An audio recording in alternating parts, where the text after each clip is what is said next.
Hey there, Saints. Pastor Dave here with another weekly devotional for you this Wednesday. We started last week talking about creation, and we're going to continue with another reading from Sarah Arthur's 1 Year Daily Grind today on that same topic. She writes, during my first week in Kenya as an exchange student, I had a sudden urge to climb up onto the open rooftop of my dorm and look up at the night sky. Stargazing is something I've always been fascinated with ever since my first trip to the planetarium in elementary school. Living as far north as I have most of my life, where the air is clear and the big city lights are far, far away, I developed the knack for picking out constellations and planets. But as I climbed onto the rooftop of my African dorm 2 degrees south of the equator in another hemisphere, I felt like I'd landed on Mars.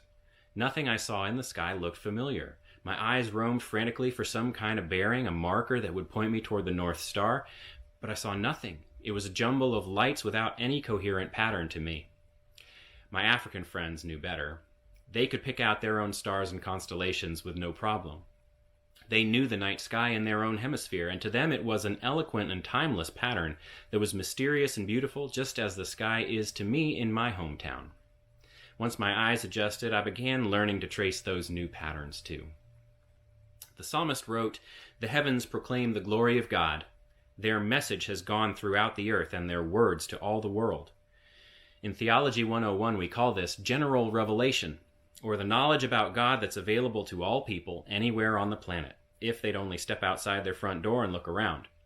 But, in case they've missed it, all they need to do is read Psalm 19. Look up, the psalmist says. No matter where you live, the sky is trying to tell you something. Saints, growing up, I watched a lot of Star Trek and Star Wars, and I read stuff like Douglas Adams' Hitchhiker's Guide to the Galaxy. I was definitely a nerd. I still am. But I was always fascinated by the idea of space travel and space exploration. I just loved imagining what we might find out there as we pushed out to the farthest reaches of our solar system and then even beyond that. And I know that, we just don't have the technology to do as much of that exploration as those science fiction shows and books that I loved would portray. But still, the idea of just thinking about what is out there really sparked my curiosity.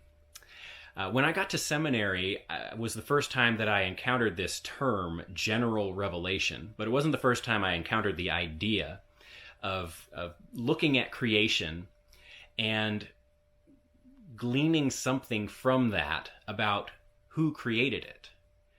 I had always considered, the vastness of the universe to be some kind of pointer toward the vastness of who God is. When you consider billions of points of lights up in the sky, and you consider all the many planets that are swirling around them, when you consider the size of our galaxy, the size of our universe, when you consider all the specific variables to the physical world, things like the speed of light or the constant of gravity, when you think about all the various things that had to be just right for there to be life here on this planet, it's incredible how complex and intricate our world is.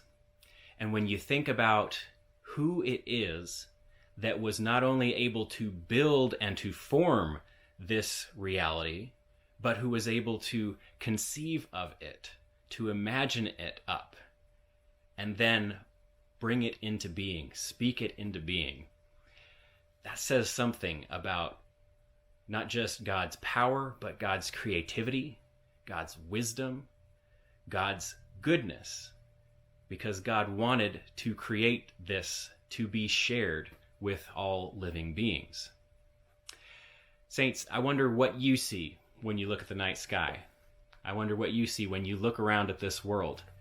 What is it that creation reveals to you about who God is?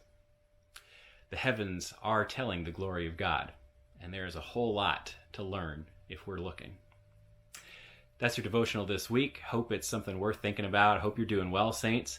I'm on a mission trip this week with our youth, actually, so I hope you'll be praying for us for that. I'll be praying for you, and I hope you're doing well and staying healthy. I will see you all again soon. Take care, Saints.